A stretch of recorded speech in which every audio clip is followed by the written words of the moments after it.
small. All right. So how's your day been, Billy? Man, it's been a great day, man. Been a long time. Hey, we got the shirts in, so I got a chance to go down to Hound Dogs, see my man Jesse. Look at the shirts; they're perfect, man. That's awesome, man. Yeah, So they you, look good. so what you said we're live? Hey, we're live right now, Bobby. All right. I think we're about ready to get this party started. Y'all ready to do it? Showtime. Yep. All right. All right. Let's do this on three. One, two, three. What's up, Facebook? What's going on, YouTubes? I tell you what, it's almost 2 weeks till it's football time in Tennessee. Billy, it seemed like yesterday it was 100 days and we were doing our 100-day countdown.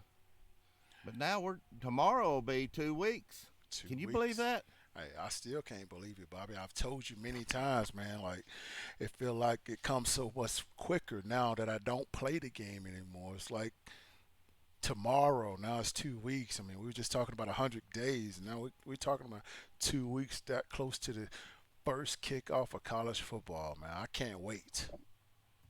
Yeah, I can't either.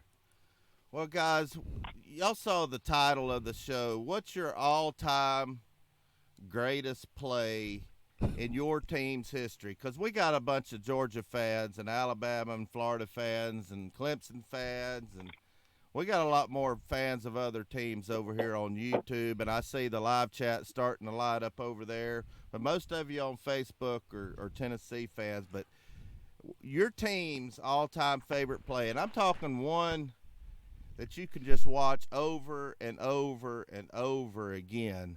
That's going to be the topic of the show, and that's what I want you calling about. So if you call in, I want to hear your all-time greatest play, and we're going to be offering a $25 gift certificate to Hound Dogs, and we've got Jesse on the show with Hound Dogs, and he's going to help us run this live show today. But they've got a great store. So Jesse, I'm gonna ask Yes, you sir. first. How's it going there, Roadshow? Doing real good. What's your all-time greatest play that you can just watch over and over? Give me one or two. Well, I'm gonna give you two. One of them I know we'll talk about here in a minute. I'm gonna go with my all time probably best experience during watching a good play that I could watch over and over again. And that was a couple years ago when they threw up the Hail Mary at Georgia and won that game at the end. And I was hanging out with a bunch of friends, and that whole game was just such a roller coaster of emotions that it was an epic experience to be there with a bunch of friends and watch that happen. So that's probably one of my favorites. Um, I think we can let Billy talk about what would be my next favorite because he was a big part of that one. Yeah, what's your favorite play there, Billy? Come Was on. it the touchdown in the Fiesta Bowl with Peerless Price from T. Martin? That's got to be your favorite. Uh, Bobby, I mean, I have so many favorite plays, man. So, but I mean, there's one that stand out the most to me, and like I try not to be so modest about it, and I just try to stay together when I even hear people talk about this play, and I still don't realize it's that big of a play, but I'm just gonna go ahead and say it, man. It's '98 Arkansas versus Tennessee, two ranked teams, and of course, the greatest team always go victorious. And it's when I came in the game, and I did what I had to do. I mean, and I hate that I have to say it like this, but I just did my job, and we had a great time after the game, and we won the game, and history was made. So thank Arkansas coach Houston Nutt for doing what he did to make it a special play and history in the volunteer world. Yes, you already know it. it is Arkansas, Tennessee to stumble and fumble, and we made it rumble. I tell you what, that's got to be the top of everybody's list. But before we go into the two plays that was just mentioned, I want y'all to call in to the Hound Dogs of Knoxville hotline at 855-489-7623 and let us know what your favorite play is. And if a Georgia fan calls in, if you say it's the Herschel Walker motor grading Bill Bates, I'm dropping you. So that's I'm gonna tell you that right now. But Billy, we got a shirt that we're helping raise money for Sam Strong that you're autographing, and we got them for sale at Hound Dogs. Do you got one there that you can hold up for everybody and let them see the front and the back of it? Well, actually, I do, man. I mean, I'm actually wearing it myself right now. I mean, it's weird that I'm doing this because I mean, I'm so like closed in, but like since you put this on a T-shirt, I'm wearing it like to sleep and everything, and I'm like, I think it's gonna be history again. But I love it. Like right now, so hey, this is the front of the shirt right here, Bobby. Wow. Yeah, it's great. It's I mean, the looking back good. of it. Yeah, let me get it real quick here. Uh,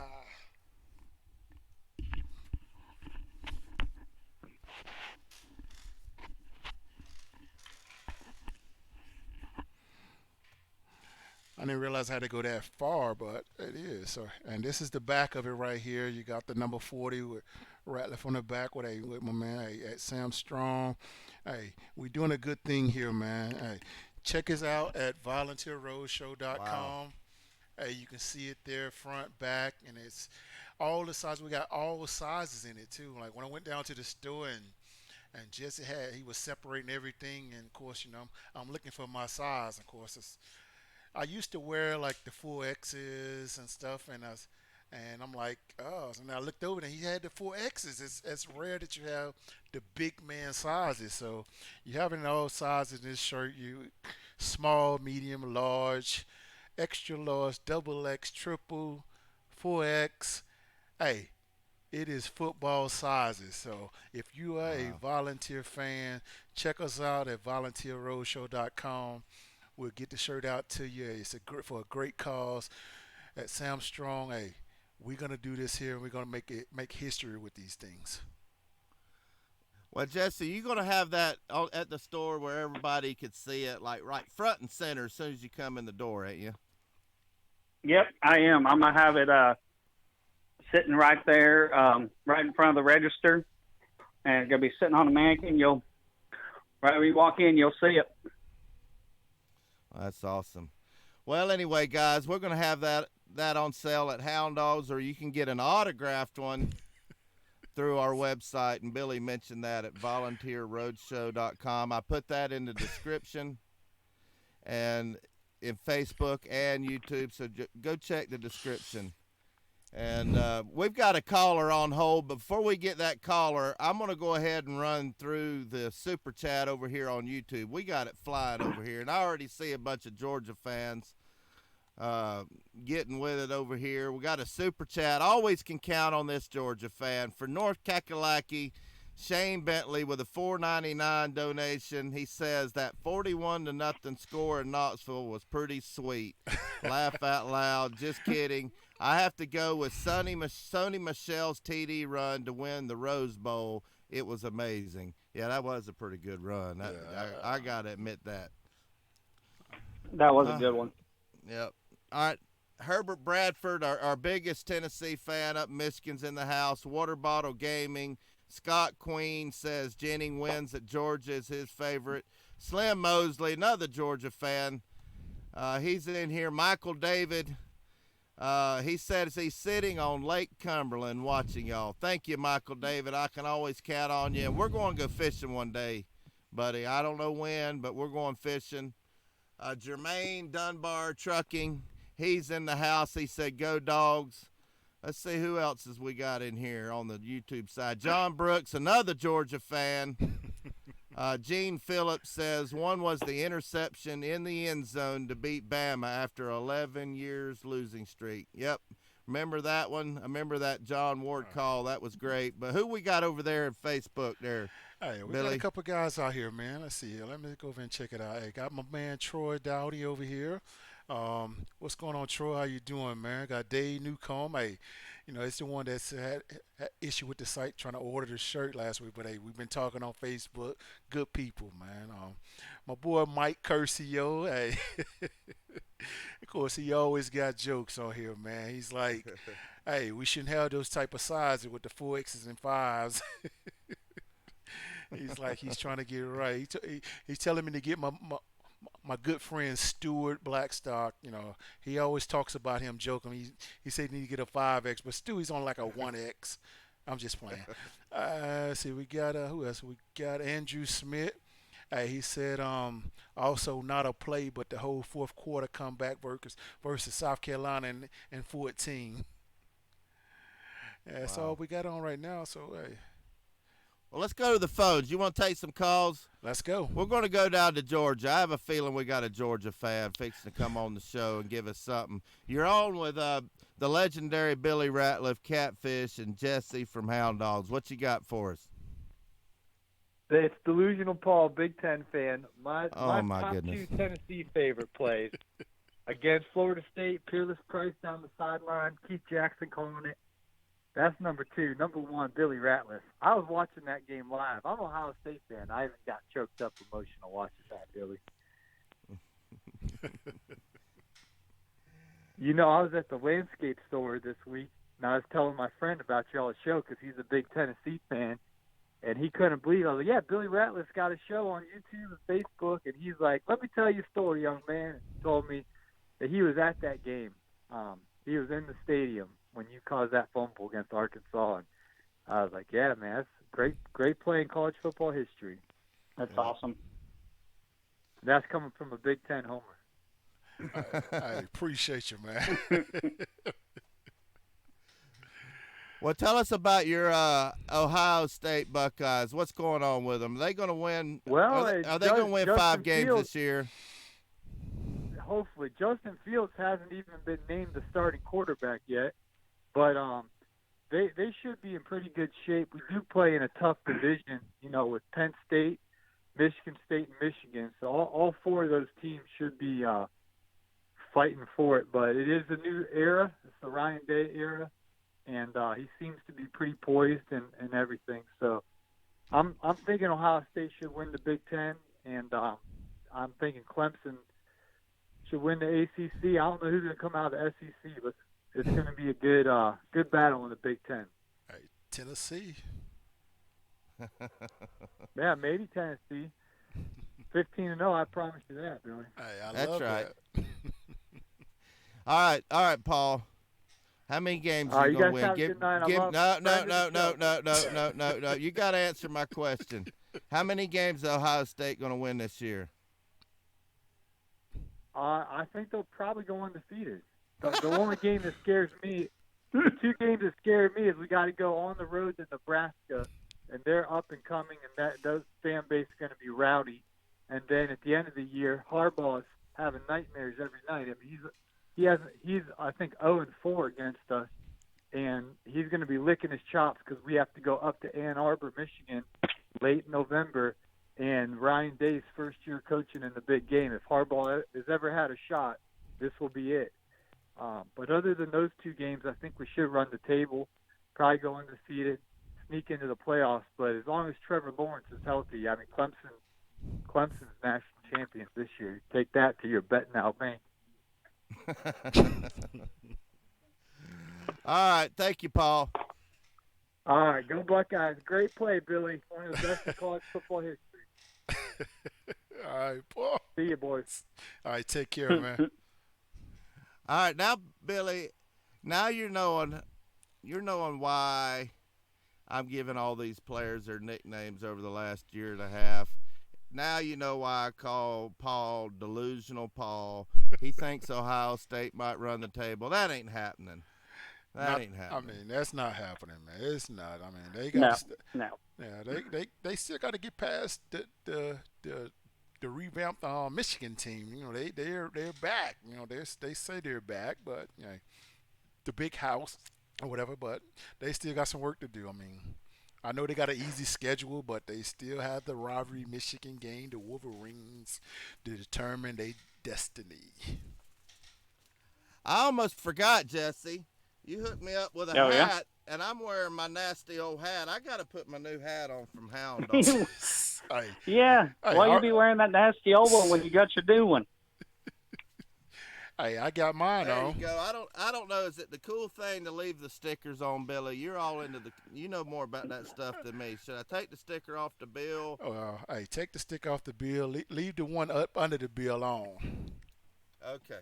Let me do that real quick. And I got Billy was wearing his when he came in the store today. Hey, I still That's got a nice mine hat. on. I'm trying to keep my Lucky Charms where they at. Hopefully, I can stay lucky. all right. What you got for Billy, Ratliff, Catfish, and Jesse? Who we got here? Hey, what's going on, gentlemen? How we doing tonight? Doing great. Oh, man. that How about sounds like yourself? BVD. It does, don't it? Hey. What's going on, buddy? You got Jesse on there tonight too? Yep. Yep. Man, how did you guys get so lucky to pull that superstar on for the night? Been a while since you've been on there, hasn't it, Jesse? It has been a while. Good to hear your voice again, brother. Welcome back. Appreciate it. All right, BVD, what's your all-time greatest play or two? You probably got a couple of them that you can just watch over and over and over again. Well, of course, there's the obvious one. I don't even need to mention that one. Kind of caught me off guard with that when I missed the beginning of the show. So give me a second to think here for a minute. Oh, I got it. Play number 1, 1995. Oh, yeah. Oh, yeah. That's Peyton to Joey I Kent. think everybody remembers that one. Yep. Classic. I was What there in the end zone for that, and it was amazing. What was it like on the sideline, Billy? You were there. You were in that game. Well, hey, believe it or not, I mean, I wasn't even there. I was redshirting that year, but I was watching it on TV. Really? Yes, that was my redshirt year, and I remember. Well, of course, in practice, they practiced this play all game, and they scheming, and that was going to be the play regardless. I mean, because they saw something all week or whatever. I mean, like that they've been seeing, and they went for it and it worked. And I'm like, I can't. It happened. It worked because we've been practicing it all week and stuff, and seeing it in real life and knowing that it was the beginning of a long term of just butt whipping to the Crimson Tides. It was amazing.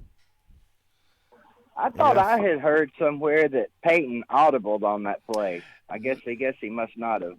Not at all. That was it. I mean, the thing is, like, so for instance, like Peyton always had audibles, or they had things to switch to based on what he saw. And if he did audible to it, that was game planning or whatever, and that was just Peyton anyway. He always had those trick plays. I don't call it. Well, that wasn't even a trick play. I mean, he had like options to make things happen. Billy, would that have been considered a slant or no? Yes, it was. Actually, I mean, yeah, it was. It was a quick slant. They saw something where the DB was looking for like a out route or a something in the flats, and they did a quick gains and changed the play up real quick, and it happened real quick because they couldn't catch Joey on that play. I don't know why every offense doesn't use the quick slant on every play, because on Tecmo Bowl, boy, you can't stop me on the slant. Hey, that's a different breed there now, BBD. Tecmo Bowl. Hey, I'm still undefeated in Tecmo Bowl, by the way. So I did get a little. I think we all are. Well, have you played me before? No, we might have to do that Wednesday. Okay, now hey, we can make it happen because I got the little stick to plug in. You don't need the whole system anymore. You don't have to blow the cartridge anymore. I have like where you can just plug it in with the RCAs on the back, and we can make it happen now. Uh-oh. And I'm gonna tell you something, Billy. This is the honest to God's truth. I have not owned a video gaming system since PlayStation. I'm not talking about the upgraded, or not PlayStation, Super Nintendo. I'm not talking about the upgraded Super Nintendo. I'm talking about like the first Super Nintendo, the one with Super Mario Kart, and all those. So I would probably have to take a 4-year college course to learn how to play today's video games. Well, I mean, you can take my course. It's only $49.99 per month. We can make it happen. I'm a pedigree. I make sure you can bark loud. I can make sure you can trash talk. But the most important thing is you're gonna win if you take my course. So Hey, I tell you one thing. If I do take your course, first game I want to do is 98 Arkansas, and I'm gonna be Clint Sterner, and I'm not gonna fumble. hey, come on, hey, that's automatic. There's a glitch in this system. Anytime that time and play happens, it's automatic fumble. Whether he hands it off or he pass it, it's a fumble. So you can't get the glitch out the That's system. funny. That's funny. That actually should be a glitch. Yeah. Should be some kind of glitch that causes Houston Nutt not to coach in that game. Man. If you're an Arkansas fan. Well, I'm grateful that he was the coach, and I will vote for him to be the coach. Even if Coach of the year, wasn't he? Exactly. If the terms are passed, I will make sure we can get another term for him. So I vote for him, Coach of the Year, Houston Nutt, 1998. Hey, let me give Jesse a little plug real quick. You guys, any of you guys that live in and around Knoxville that are either listening live or might listen to this later on, you guys got to get into Hound Dogs. I was in there the other day, and he's stocked and ready to go. Football time in Tennessee is just, 15 days, Yep. I believe? It's right around 15 the corner. days away. So Hound Dogs are stocked and ready to go. Yeah, it's been all I can do to keep up with the inventory coming in. I bet. Well, over here on YouTube, we got Gene Phillips says another great play in memory is Reggie Cobb's 80-yard run against Auburn. Neyland was rocking. Oh, yeah, we were talking about that when Reggie passed. Man, I'll never, ever forget that play, ever. Classic play. Well, we got one of his. He's joking, though, but here, Mike Curcio, he has one. He said, the best play was when Florida beat Tennessee, and the receiver caught the ball in the end zone, but he didn't catch it. And he dropped it. No, that wasn't a catch. Oh, That wasn't a the catch. Bar Gaffney non-catch. Man. He's bringing up all the old stuff. Mike, I'll see you later on tonight. That's what you call pushing buttons, I think, isn't it? Yeah, exactly. Yeah, he know what he's doing.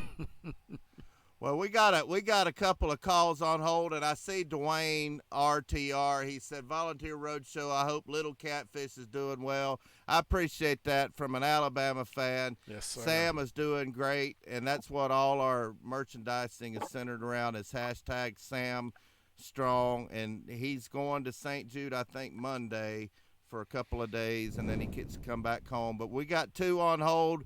We got the 312 up next, and we got 682. Just hang on with us there, BVD, for a minute or two. Let me grab this 312. You're on with the legendary Billy Ratliff and Catfish. What you got? I just want to give my favorite Vol moment, and I guess it would have to be the Travis Stevens big run in 2001 down in Florida when them boys went down there and set the tone, and Travis went over, I believe, almost 200 yards and should have won the I believe it was the Doak Walker, but it didn't happen. I believe that's the award for the running backs, but yeah, I think that was my favorite play because I think them boys went down there and Travis Stevens showed them what Tennessee football was all about.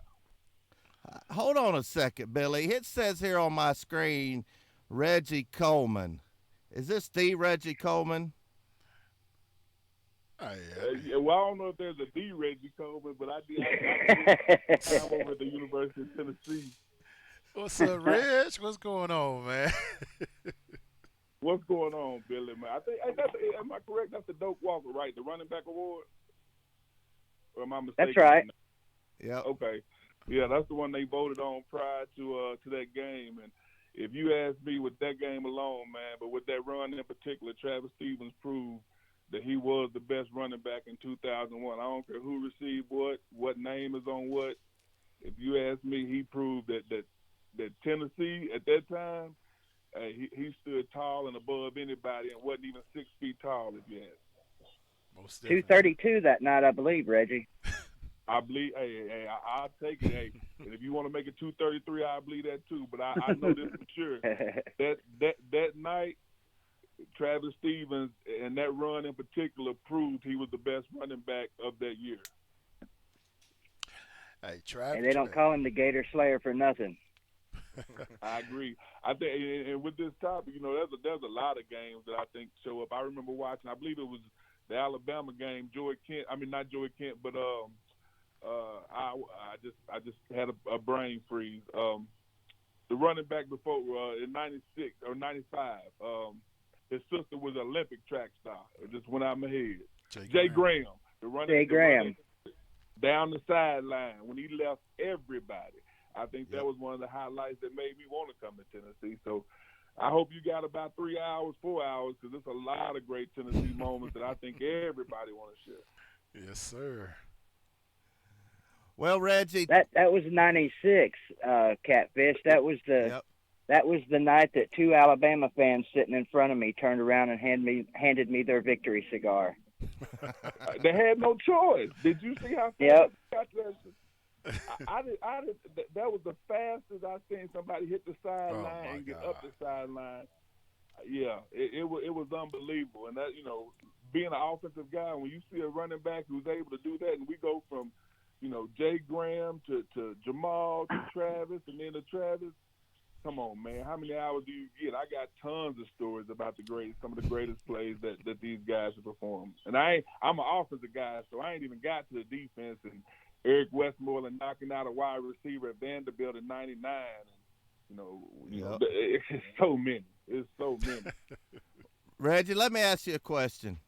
I've talked to Jarvis Rito a couple times on the phone about Billy. He said he hated Lover's Lane because Billy was just so wired up for Lover's Lane. Do you have any stories like that about Lover's Lane and Billy Ratliff, or any stories like that against anybody? What was it like in practice and some of your greatest moments? And I'm glad you called the show, by the way. No, with Billy Ratliff, it's funny because I give you this.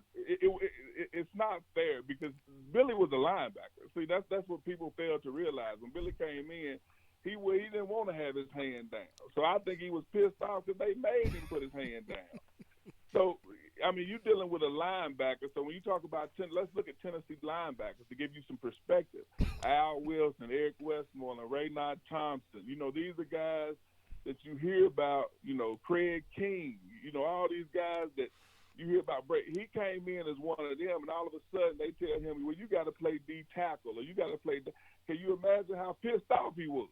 So first off, you got to deal with dealing with a linebacker who's pissed off, and you got to put his hand down, and now you have to block him. Well, that speed with that close proximity usually winds up not well for the offensive side of the ball. And unfortunately, every Tuesday and Thursday, the Tennessee offensive lineman had the pleasure, if you want to call it that, of having to give Billy some practice time on his technique. Because that's essentially what you got. Without all the comedy, there wasn't an offensive guard or tackle who could block Billy in Lover's Lane, simply because he was too quick for anybody down in there. And I will say this to you. I had a conversation with the head man, Coach Fulmer, the other day, and we this was kind of a little bit of the interaction was, had it not been for injuries, people would talk about Billy Ratliff like they talk about Warren Sapp. You know what? Antron came on the show, what's it been, about a month ago, Billy? Yes. And he told us the first time he saw Billy Ratliff on the plane on a recruiting trip, he thought he was looking at a baby Warren Sapp. So that's funny you said that. Well, that was the comparison. And realistically, it was unfair to Billy because I don't think Warren Sapp was as quick as Billy Ratliff. That was the thing. I think they both had the same kind of body type, and Billy was a little bit slimmer again because he came from the linebacker role. But it was all about quickness. Down there you dealing with. Here's the thing. It was kind of I'm not gonna say new, but he put his own spin on it because when you think about D tackles, what do you think about? You think about guys like Darwin Walker who bench press 500 pounds that can get a Volkswagen off of him if necessary. Well, Billy, he had strength, but that wasn't his game. Billy worked within those confines, that tight area. He was the quickest person in that area. You know what I mean? It wasn't about, I'm going to put my hands on you, be stronger than you. It was about, Billy said, you're not going to put your hands on me. You know what I mean? And so with him being that quick and, putting on some pounds as time went on, the only thing that prevented Billy from being a first round, a first pick was injury. And even then, here's the thing. This is what's so iconic about that situation is that the Tennessee faithful and those who know college football still talk about Billy, even though you had there was a situation where you're fighting off 4 and 5 injuries, what could be career-ending injuries that you're battling back from, and still make it with the plays that's being played. Shit, they still can't block you. So, that's the thing about it. So if you take away those injuries, I mean, Billy probably doesn't stay but 3 years at Tennessee. Wow. Well, you're not the first person to say that. We had Coach Fulmer on about 2 months ago. He said that. Antron said that. Fred White said that when we had him on the show. Jeff Hall said that. They've all said that when they've been on the show. And talking about how he ran a 4.58 40 at 280 pounds. At first, I don't know. I thought, well, maybe it was a timing area, but everybody says they saw it with their own 2 eyes. Yeah, I mean that's not, I didn't witness, but it's not surprising. Like I said, I've been at practice. I've seen Billy play. I know Billy personally, so that's not surprising to me. You know what I mean? You got to understand what. Again, the time that we're talking about, the people that we're comparing him to, these are guys that people have gone on to play NFL, that people, when we look outside Neyland, there's pictures of guys, and we hold them high, in high regard. Well, the people who know Tennessee football, the people who are around, if you will notice, all those people you're talking about, they hold Billy in that same regard. You know what I mean? When people talk about Al and they talk about Billy, it's on the same playing field when you talk about those who are around that same time. Why? Because we understand, we see, we know, hell, we lived, during that era, and what they said was factual. That Billy loved Lover's Lane because nobody could blank with Billy in Lover's Lane. You know what I mean? Coach Fulmer literally would only let him get, and I'll say this, and people know, with the first teamers, we're talking about from Mercedes Hamilton to Spencer Riley, Cozy, all these guys, Trey Teague, all these guys that have come across, they'll tell you. You know what I mean? I'm an offensive lineman. Fortunately, I didn't have to deal with Billy down there. I didn't go that way. But they will tell you, like, the coach would be like, Billy would get one, and then you're done. There's no need to see what is already factual and that we know, and that you can't block it. One-on-one pass rush, you can't block it. So there's no need to beat a dead horse. Wow. That's just the way it was. Hey, Reggie, could you stay on a few minutes while I grab a call? Looks like we got a Texas number calling us, or do you need to go? No, I can stay on. No worries. All right, let me get this call from the 682. All right, you're on with the legendary Billy Ratliff, Reggie Coleman, another VFL, and Catfish. What you got for us? Arkansas Razorbacks 15-0. Oh, come on, man.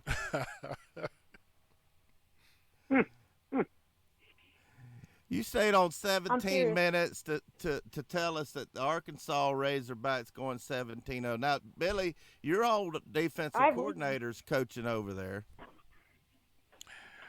Well, I mean, we have talent. I don't know if they'll go 16-0, but they got faith. I'll take it. Tell this young man what he's got in a defensive coordinator and John Chavis there, Billy. Hey, they got the best defense coordinator in the whole country, man. Just if they have, if Um, you guys I don't have, like John Chavis.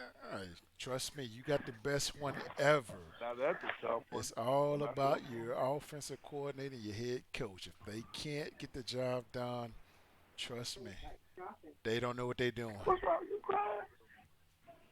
All right, caller. What's your favorite play ever that you could watch all the time? Give me a favorite play. Uh, well, we failed in our whole entire history, so don't really have one. Oh, We've never done anything. I thought you was gonna say about that Arkansas Sterner stumble and fumble was your favorite play. I think he might be too young to remember that one. Go look that one up, caller. But I appreciate you calling. Everybody knows that play, Bobby. Yeah. Everybody. It's just so close but so far away. Jesse, let me ask you a question. Where were you Yep. at?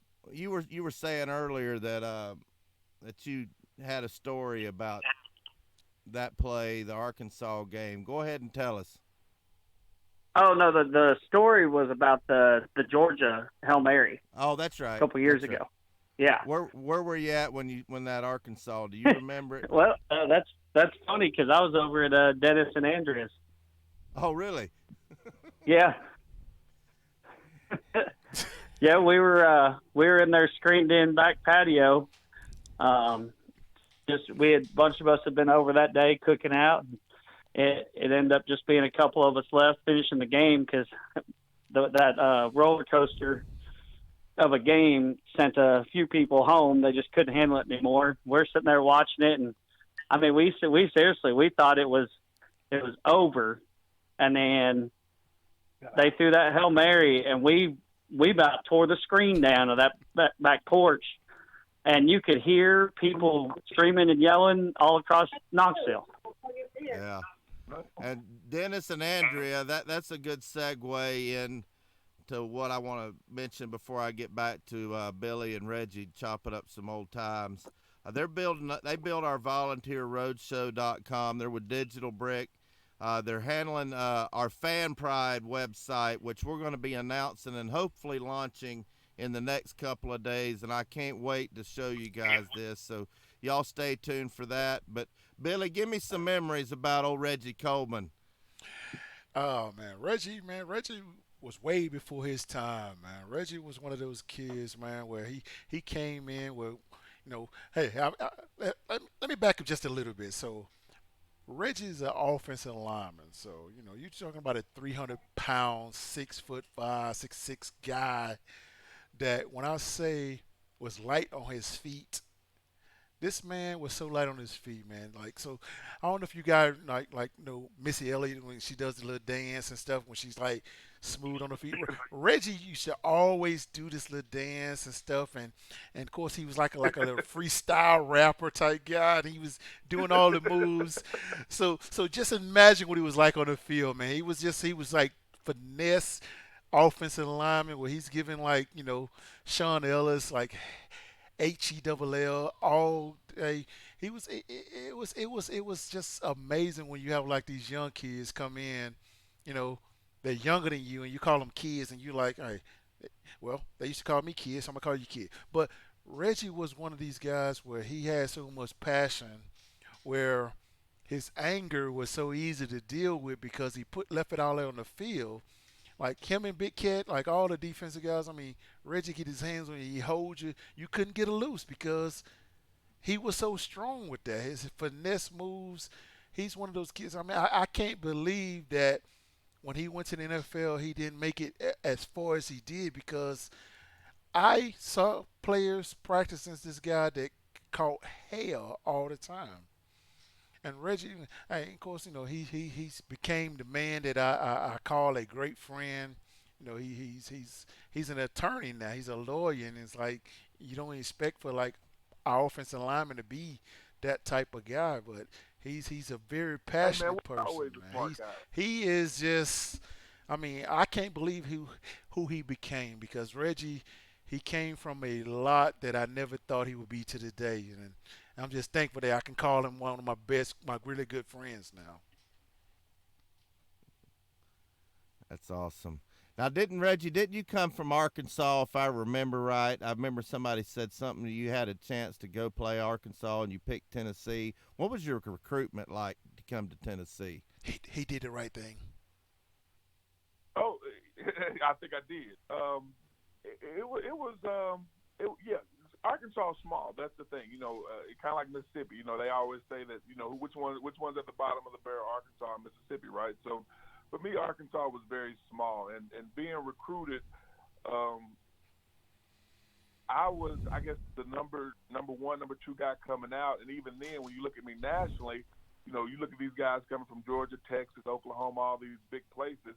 I was, I had a lot of work to do, but I was being sought after pretty much off potential. I think Billy had it right. People looked at me and said, you know what, I don't know what he can do, but I know he's big and he's got good feet. So that was what I was being told the whole time. I was informed. There's a chance you may be redshirted. We got a lot of people coming in. Look at our roster, this and that.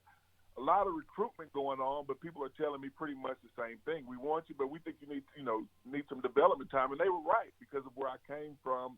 Being a smaller football community, I needed that time to grow. But essentially, what it boiled down to me, I always, I use the term "get in where you fit in." I use that often. I didn't have any brothers, and when I went to Tennessee, I felt a camaraderie that was warm to me. I felt like that I could live in, that I could dwell in, that I could prosper in, that I could grow in. And that was the ultimate decision. I almost went to Arkansas simply because Coach Mitchell at the time was coaching linebackers. And Coach Mitchell was from Jonesboro, or did a stint in Jonesboro. And through church, we had a relationship.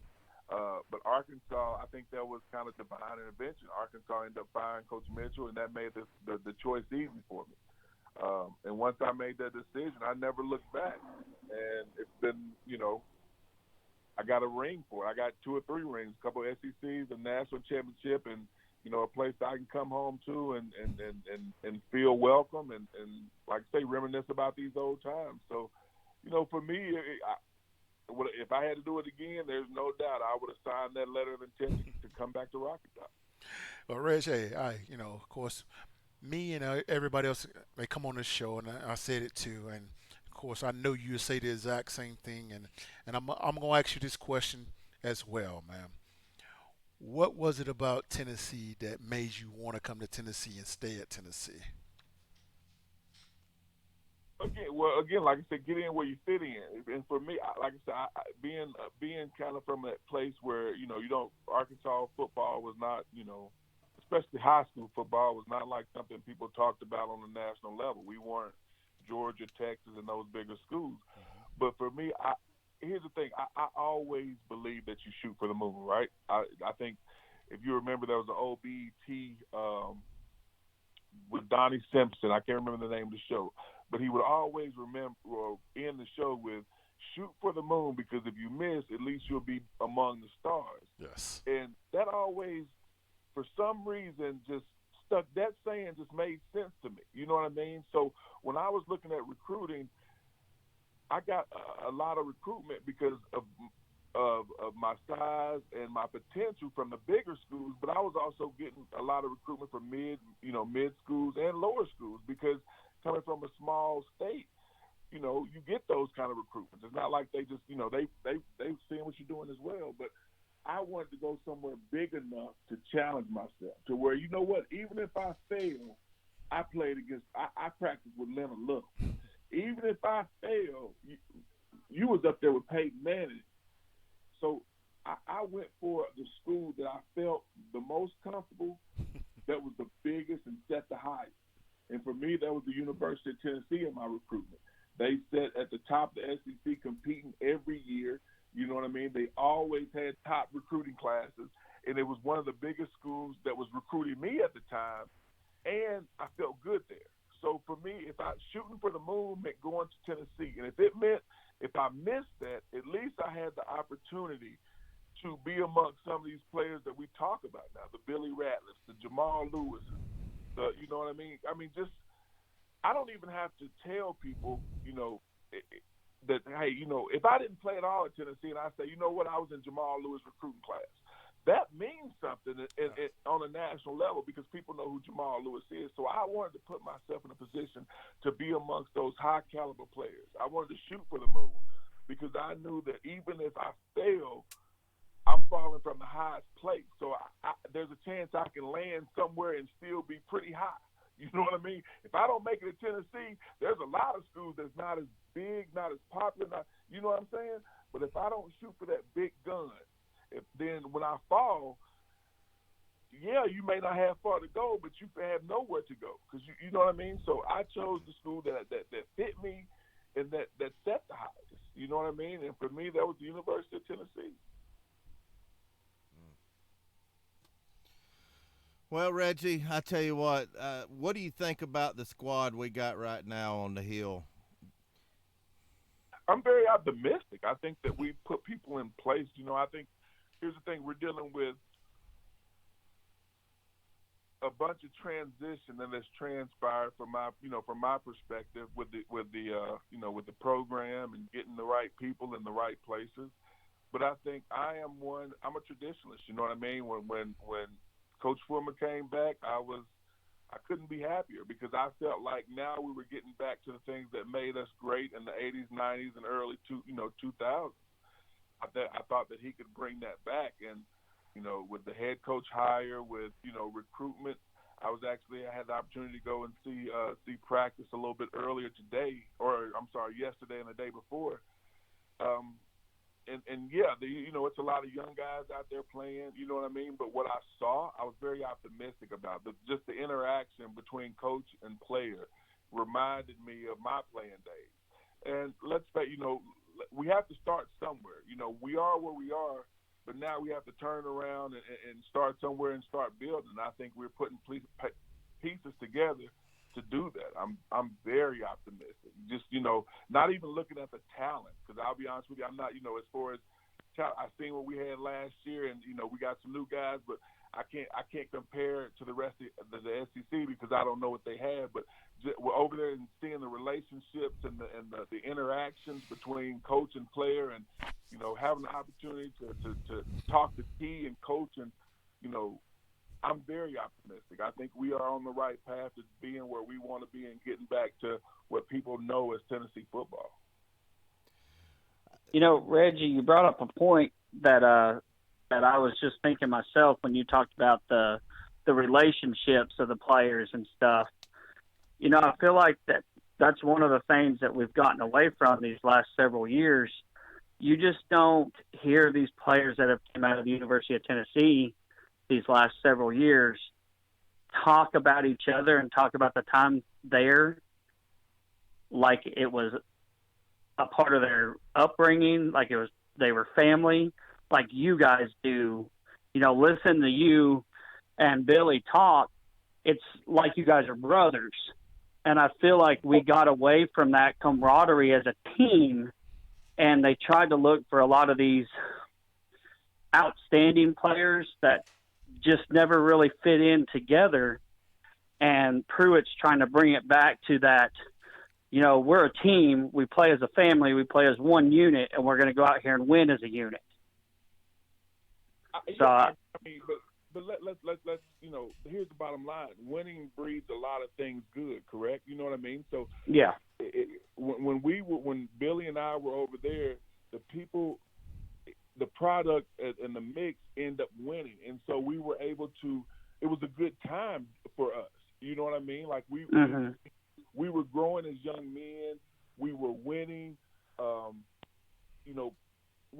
There was a lot of things going on that was positive. Well, when you're losing, people are trying to find ways to save the ship, and a lot of people become, I'm not going to say sacrificial lambs or anything, but a lot of people end up taking, falling off for whatever reason. You know what I'm saying? So it becomes a situation that may be not good for the players, the coaches, the fan base, the administration, because we're losing. And losing and winning both breed things. You know what I mean? If you're losing, people are looking for scapegoats. They're trying to save the ship. Who's what? That's Who's that? true. Who's that? And so you get a lot of things that are negative. But when you're winning, when what you put together and put out on the field is productive, then again, it's going to breed a lot of productive things. You're going to get, happier players, happy administration, donors who will, give money.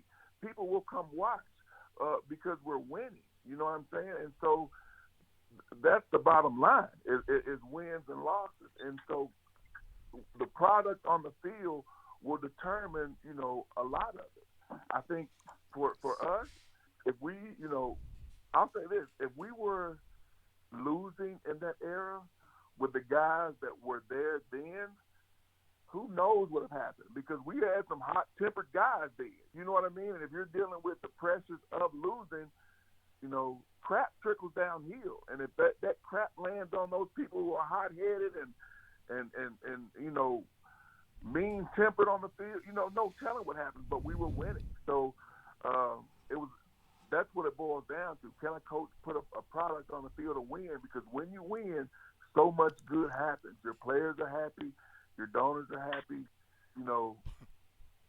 Things run smoother. So I think that's the bottom line.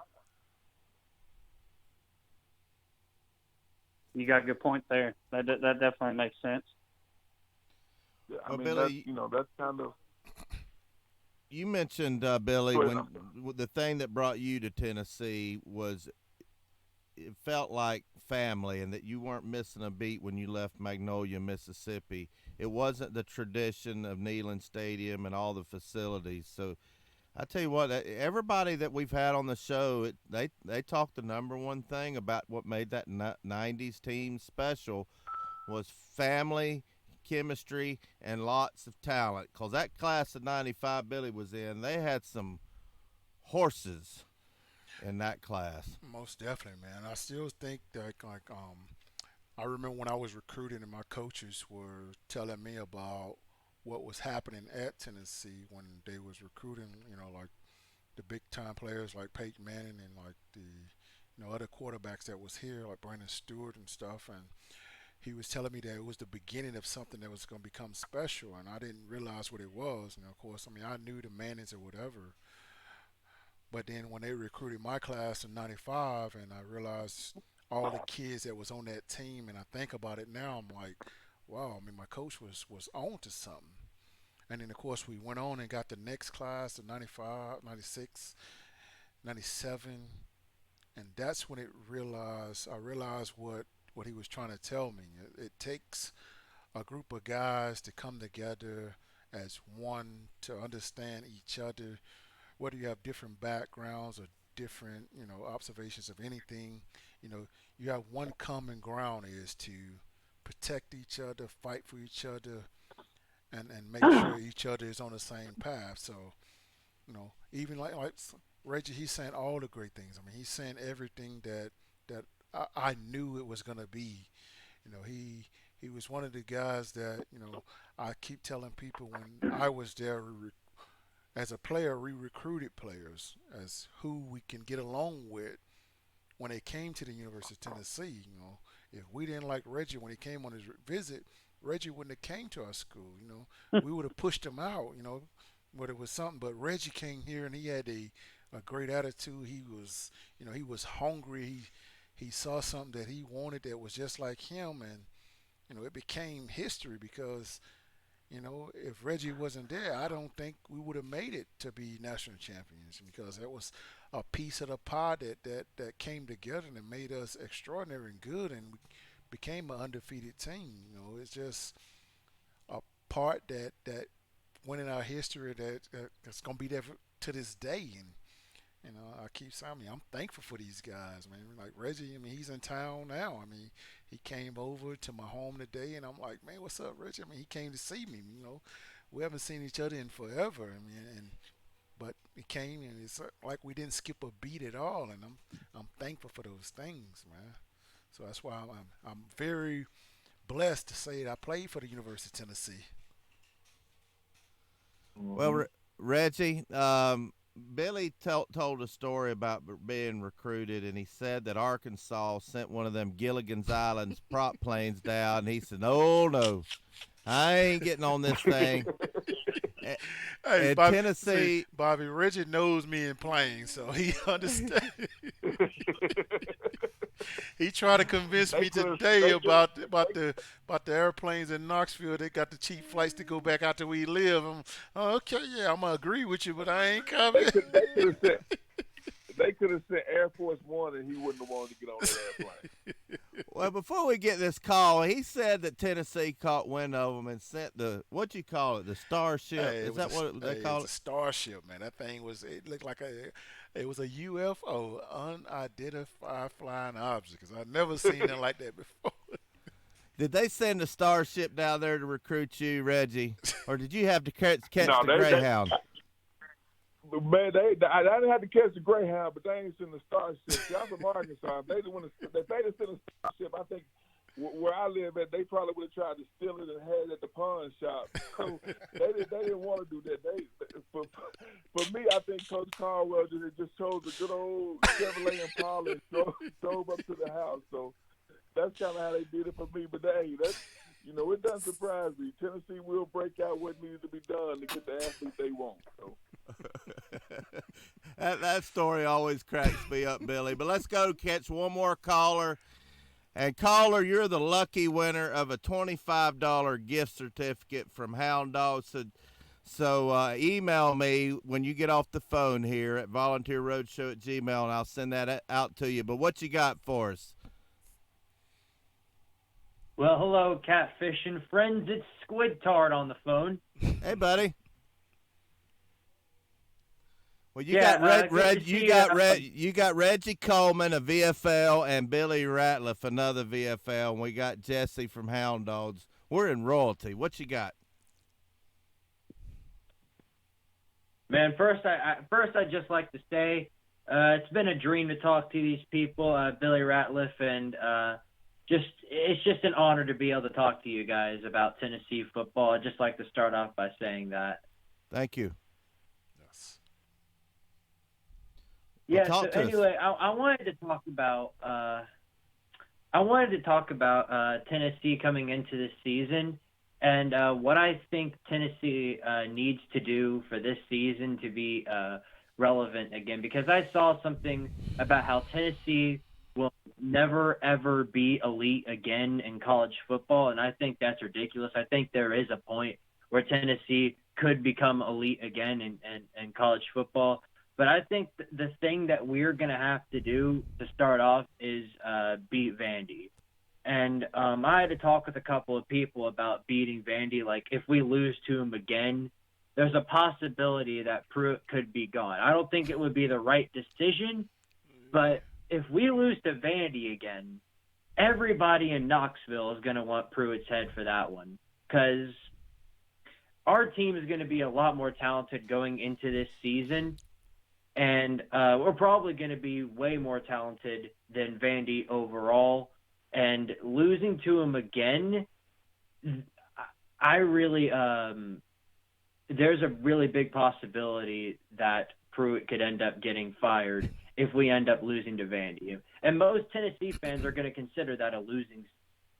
If we go 5-7 or 11-1 with an only loss to Vandy, that is going to be a losing season for Tennessee fans to think about. And there's a really big chance that Pruitt could get fired if we lose to Vandy. What are your thoughts on that, Catfish?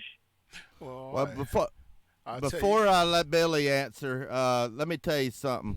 We ain't starting that crap. The season ain't even started. We ain't talking about – I'm not even entertaining a loss to Vanderbilt. It ain't going to happen. We gave them a few runs here lately. But I'm going to tell you, if there's any Vandy fans listening, hey, congratulations. You beat Tennessee a few times in the worst decade in our history. But we're back. I'm not even going to talk. Billy, you finish this call. Oh, man. So here, I'll tell you something about Vandy, man. Vandy, they have had a great run these past few years, They got a really good coach. They got lucky with the coach they got. They got a coach with. I always say every kid needs to play for. He's a player's coach. He knows how to get every ounce out of every kid with talent whatsoever, even though they don't have that talent or whatever. But here, I'm just gonna be honest with you and just set it straight. Vandy is a school to become a doctor, a lawyer, or whatever you want to say when it comes to a profession. Now, every now and then they become lucky and get a football player. Now, I'm not taking none from those guys because they go out there and work their tails off just the way everybody else does. But there's a reason why every kid in America is not accepted to come to Vanderbilt. But on a real note, back to this thing where you saying or whatever with if we lose to Vandy, and that's a big if this year because I most definitely know that Coach Pruitt do not want to lose his job when it comes to Vanderbilt. He knows, and Coach Former has told him, and I'm quite sure he's dreaming and he sleep and he sees these things when Coach Former has told him if he lose to Vandy, what he shall do, and it's not gonna be take a plane to get out of town. It's probably gonna have to hey, you're gonna probably have to fire yourself. But I know it's not going to happen that way. Coach Pruitt know what he got to do. Football is time to play here in Tennessee. It's time to take back over the state of Tennessee. Whether they know Memphis is being a competitor in the state, they're still not in the SEC. It's time to get back to where we came from is winning the state of Tennessee. And I know for a fact we will beat Vandy this year, and that is going to be with our walk-ons or not. You heard that, Squid I, Tard. I completely agree. Yeah. I completely agree. And I wasn't making any assumptions that we were going to lose to Vandy go into the season. I was just saying if the possibility is there of us losing to Vandy, what's going to happen to Jeremy Pruitt? And I think I think he's really focusing on that game because he knows that's a must-win game going into the Yes, season. most definitely. We got to take back the state. Most Got definitely, to. most definitely. I mean, last year was a one of a kind game. I really don't think the team was even up for that game because they know that it was crunch time, and I don't know what happened, but I can't even think of losing to Vandy. I mean, come on, it's Vanderbilt, guys. I mean, they're even. I mean, I don't even think they're even baseball school or anything like that. They just. So we got to get past that, man. And you're right. I mean, I'm not taking anything from Vandy, but Pruitt has to prove that he is the state champ. Until that happens, Vandy does own Tennessee because I'm from the old school or whatever. With me and my boys, I mean, it's called your R is only as good as your last game. So, last game is in the past. We got to come up with the future and get it over with and go from there. So, I think we will blow Vandy out. I don't even think Vandy will score this year. Hey, Reggie, did it Yes, ever sir. enter your mind as a possibility that Vandy could ever beat you when you were playing? It didn't, did it? Well, it never entered my mind that Alabama would beat Tennessee. I mean, that's the era we were in. You got to realize that when I played, I never lost to Alabama. So when I Yes. hear Alabama fans going, I'm like, okay, but yeah, and that's evolution occurs and things change. But I never thought we lose to Vandy, Alabama, or South Carolina or anything. When I was playing, it was once you beat Florida, it was who you're going to play in the SEC and then bowl game after that. So Yes. this is all new to everybody who played in our era. This whole thing where people actually have the upper, the uh, I'll step out and use the term audacity. You know what I mean, to downplay Tennessee, but you know, these little runs happen, and I'm confident. There's no doubt in my mind that Tennessee will be back where it belongs. And I feel like that, these teams have emerged, and it's good. I think it's good for the SEC. Vanderbilt has had a little time. Alabama's running the show. Things are going all right for LSU right now. But, these are teams that when we were in school, when Billy and I were in school, knew who they were facing when Tennessee was coming in town. And it was, if we can beat Tennessee, you know what I'm saying? So I say it to say, for a lot of us old guys, all this situation is very new. Vanderbilt, Alabama, whoever you want to name, it's all new to me. So it's a tough pill to swallow, but I know that we will be back. I know we're doing the right thing. So laugh now, but I promise you, you'll be back where you belong very soon, which is below Tennessee. Preach. Well, Squid, email Bobby C. at volunteerroadshow.com, your name and address and contact information, and I'll get you that $25 gift certificate to Hound Dogs. And Jesse, I will mail you whatever you want and let you use that $25 gift certificate. How's that, buddy? Thanks, I appreciate it, Catfish. And, yeah. Sorry to Jared Rifkin, the only Vandy fan in existence. Tough break for him. Vandy ain't beating Tennessee this season. You can count on it. I promise you, we are going to dominate over Vandy. We're going to beat Muschamp this year, too. That's all right? right. Yes, So, please. Yes. Bowl game this year for sure. And, yep, that's all I got to say. See you guys later. And power to Tardaria.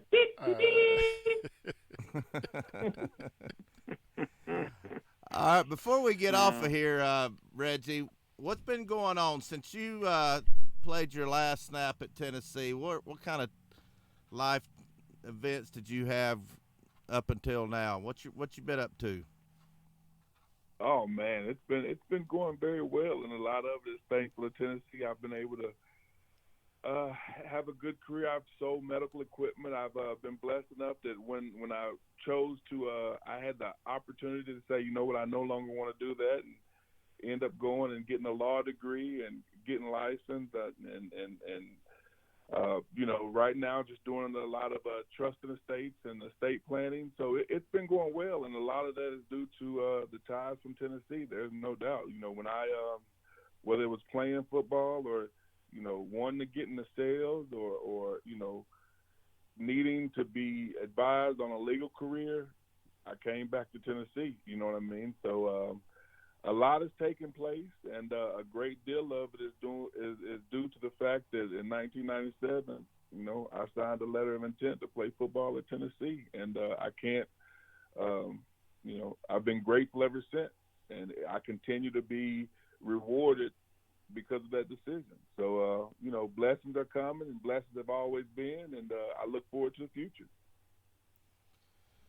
Oh man, well, I'm sure glad you came on the show. This has been fun. Great to talk to former players, and we've had several on. And you said you saw Billy today. Did you get to see his new shirt? Did you show him Billy? I did. I was very impressed by that shirt. I think it's I think that's a play that I think is probably the most one, if not the most iconic play in Tennessee history. I think obviously due to the fact of what happened at the end of the season that we were able to complete the job, but I think that play was one that basically solidified what Tennessee football was all about. I think if you will talk to Billy, at any time, Billy's often told the story that wasn't his best game, but that was by far one of the best plays he's ever made. He was going up against an All-American in that game, who would end up being a second-round pick, if I'm not mistaken, and who was a beast by any stretch, by all aspects. Yes. I mean, pass, pro, run blocking, and I think Coach Foreman said it best. We needed a play from a big player at that big time, and that play came from Billy Ratliff. You know what I mean? So because of that situation and what occurred after that, I think that's, if not it's definitely one of one of the most iconic plays in Tennessee history, and to have that, memorialized on a shirt, combined with inspiration to fight an illness that the world is trying to combat. It's one of those things where, for lack of a better words, it's all good. You know what I mean? You can't get a better cause. You can't get a better situation to memorialize. You can't get a better team to associate it with. And you couldn't get a person to be the face of that situation than Billy Ratliff. And so, great shirt, great concept, great theme. I'm definitely going to buy a shirt. Looking forward to supporting and continue to roll on. Hey, I guess I shouldn't have said roll on. That's the Alabama term. Yeah. Scratch that. Was he wearing it? Was he wearing it when you saw him? Did he have a cheese-eating grin and have his chest stick out with his pecs all out and sucking his gut in? Was he loving it? I was about to say, Billy 49. So it's tough to stick your chest out. You got to suck in your stomach. It's a secret to how you play it. So he's trying to learn it. But, yeah, he definitely had the shirt on and was branded with pride. So I'm definitely going to follow suit and make sure I get one of those. Billy, you going to be wearing it at the Kroger, Walmart. You're going to be wearing that thing all over town, ain't you? Oh, man, that's great. I just hope he washes it. That's the only thing. We don't need a locker room smell from a shirt that we're trying to promote. So that's awesome, guys. Well, I appreciate you coming on the show there, Reggie, and we're going to get on out here. We've been on here pretty good bit here, a little over an hour and 20 minutes. So thanks for calling in, and don't be a stranger. No problem. Thanks for having me. You guys enjoy. All right, buddy. Well, Billy, you still there? Hey, I ain't going nowhere until you get rid of me. I done told you this 100 times, man. I'm here until the end. Well, are you going to be wearing that shirt? He said you need to wash it. Hey, I only got, 1, 2, 3. I got 6 hours out of it already, so I've been wearing it since I left Hound Dog, so I don't think I need a Febreze yet, do I? Well, that's a surprising call there, wasn't it, Jesse? Having another VFL call in out of the blue like that, the great offensive guard, Reggie Coleman. What do you think about that? Oh, yeah, it's always great to talk to all these VFLs and stuff. I always have a good time in the store when all of them stop by and just to hear the stories. It makes you feel like you were there, the way they tell them. Oh, yeah, definitely. All right, guys, remember that shirt. Show it one more time so everybody can see it. It's on our website, volunteerroadshow.com. You'll see it front and center. You can order that, and it helps us support the hashtag Sam Sprong. I see Uncle Lou in the comments section over here on YouTube, and he gave one out yesterday on his live show, and I appreciate you helping us out there, Uncle Lou. He's a great YouTuber, so anybody want to go check out some great college football content, he's one of the best, if not the best, on YouTube, period. And he's helped me out a lot when I first got started. He said, man, I'm going to get you some views, and Uncle Lou, I'll never forget it. So thank you for that. Are you showing it off? Can you show it to him?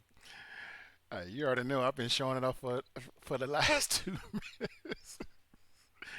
This is weird, but hey, I'm showing it, Bobby. Oh, man. Hey, we got a call. We got Crying Ryan from Farragut, that Gator fan. Should I take him or should we end the show? Yeah, we have to get him. Well, let's take it real quick, Bobby. Let's see what he's talking about. It'll be quick. I hope he's been doing his push-ups. Have you been doing your push-ups, Ryan? Well, I just got back from playing basketball, and so you try to end the show without getting a call from me. What you doing? What were you thinking? No, you talking about what you thinking. What you thinking, all your family's Tennessee fans, you go to Farragut High School, and you pick the Gators because of their colors. Can you believe that, Billy and Jesse? Well, my brother ain't a Tennessee fan anymore. He never really was. Now he's a Kentucky fan because he's going there. Oh my goodness! I still can't believe that Crying Ryan didn't come down to Hound Dogs and say hi when you guys were in town. Yeah, I can't believe that. He's scared. He's scared. He's scared of Billy. Hey, don't be scared. So how you been? Talk to us. Are you sure you're ready for Miami this next week?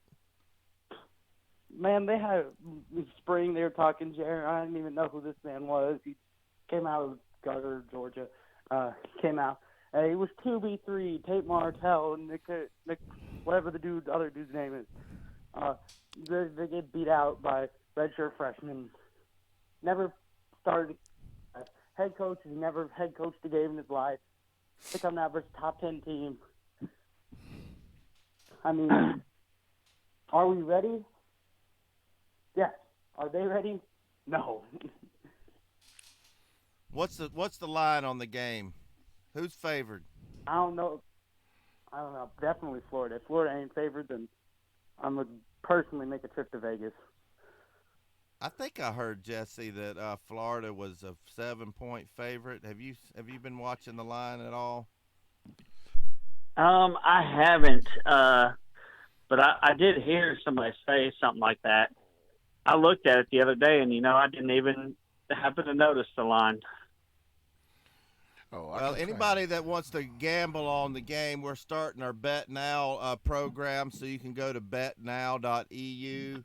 Put in the promo code Roadshow, and you can help the Sam Strong. But, Jesse, if you were to put $20 on that game, and let's just pretend Florida's favored by 7, where would you place your money? As much as it pains me to say this, I would probably put my money on Florida to win that game. Oh, my goodness. Can you believe that, Ryan? Very smart. Very smart. Well, I mean... Now, Bobby, you said the one ultimate thing was you didn't say where his heart was at. You said where he would put his money at. Yeah. There's a big difference there. So I'm probably I'll put my money a lot of places. I won't put my heart. Yeah. So I'm probably gonna have to go with him and with the money. I think I would take the 7 points. I think they will beat up a Miami, a team that they, I think they would beat them pretty bad. I think it'd be something like 28-3. Come on, Billy. You can't say sounds that. Sounds about right. Well, Bobby, I'm just saying, I'm a defensive guy, so I feel like the defense is gonna shut them down. So. They get a couple of easy scores, a couple of fumbles for touchdown, pick sixes or something like that, kind of like come over the top with the, how they give the gold chains away and kind of throw that in their face with the turnover situation. And, well, I know they won't use a trash can. They may use like a hammer or something, Maybe the turnover hammer instead of the turnover trash can. Yeah. All right, Ryan. Now, Bobby asked us where we put our money on the Tennessee-Florida game. Oh, I know where we're putting our money. We're betting the farm. What's the line? Florida by 40? That's a little low. Yeah, we'll bet the farm. All right, Ryan, I'm going to tell you what I'm going to do. If you promise to call in a lot this year, I'm going to go ahead and give you something. Probably for your parents. I don't know. I don't know if you want it. But Tap House in Knoxville on Peters Road. Look it up. I want you to email me at BobbyC@Volunteer Roadshow or DM me or whatever you want to do. I'm going to give you one free Sunday brunch. And I hear that is a phenomenal thing. I haven't been there. Maybe Jesse and Billy can tell you. I can tell you. I went there a couple weeks ago, and you'd think, because Tap House is a great place, but it's a bar. It's a they got a ton of beer on tap. They got a big huge bar. They got TVs. They have live bands. It's a bar. So when you talk about brunch, you're like, I'll go check it out. It was the best brunch I have ever eaten at in my life. They had such a huge selection, and all the food was just amazing. So that's huge. If you're getting that Sunday brunch, you're in for a treat. I'll just tell you, go with an empty stomach because there's lots to eat. Yes. All right. All right, email me. You promise you're gonna call? Oh yeah, I'm trying, bro. All right. Now, I want you coming out to taking see off. us. We're going to be doing some cornhole tournaments at Tap House. We've got a lot of things in store for our watch parties every Saturday throughout the season, and you better come out Florida week because you know Tennessee's going to thump you. You don't go hide, but email me and I'll get you the gift certificate for that free brunch because it's like $17.99, isn't it? It's not cheap. It's at least $18. Oh, Yeah. it's well worth it, I promise you. All right, Ryan, email me or DM me. I'll get you that information. Appreciate you calling, buddy. No problem. If you guys want to take a trip down memory lane, I think I saw on Twitter somewhere they're playing the '98 Tennessee SEC Championship since that's the last time you won something, so you can go watch that. Oh, my goodness. Geez. I'm dropping it. You're gone. Meh. All right, one last call, and we're going to make this really, really quick. We got an old-time caller, Aaron from Maryville. What you got, buddy? Well, I'm coming to you live from inside of Wonderworks while I'm working. What you got? Making the most out of my paycheck. Got to make that money. But I was listening to you about the Miami, Florida, and I don't know that I would put my valuable money on Florida, but I do think Florida's going to win that game, and I think they're going to win pretty easily. I think it'll be close, but I think Florida will have it throughout most of the game. Probably at least 14-point win for them. I think you're right, but I don't want Florida to win just so I don't have to hear crying Ryan call it up with his nonsense, and they're going to think they're going to go undefeated if they beat Miami. And I think that's Yeah, if they beat gold. Miami, he's going to be shouting 15-0. Yeah. Well, what else you got before we go? We got to get out of here. Well, I was going to ask you, do you think – who is it that we start the season on? Georgia State? Do you think they will score? Billy, answer that. Oh, yes, that's a complex offense, man. These guys are going to come in there hungry to a SEC school, so I don't think we will shut them out. I mean, even if we did, shut them out up into the fourth quarter, I mean, we'll have, the young guys in, and I can see them, scoring a late touchdown if there are scoreless, but yes, I know they will score. But me personally, I don't want them to because, I love zeros. Zeros make us heroes. All right, Aaron, we got to get out of here. We've been rolling a long time. I appreciate you calling. I hope you call like you did last year every show now. You get a chance to win a lot of great prizes. And come out and see us at Tap House. I've already told them I need Saturdays off, so I'm good. Are you going to come see us at Tap House on Peters Road? I'm going to try to. All right, buddy. Have a good one. All right, guys. Y'all know what's coming next. I don't even got to say it, do I, Billy? Thanks for tuning in. Go Vols. I tell you what, 2 weeks left for football season, and I think we're going to shut Georgia State out. I promise you that. All right, guys. Great show. Let's end this thing, and I got to hit the road. Thank you, Jesse. Thank you, Billy.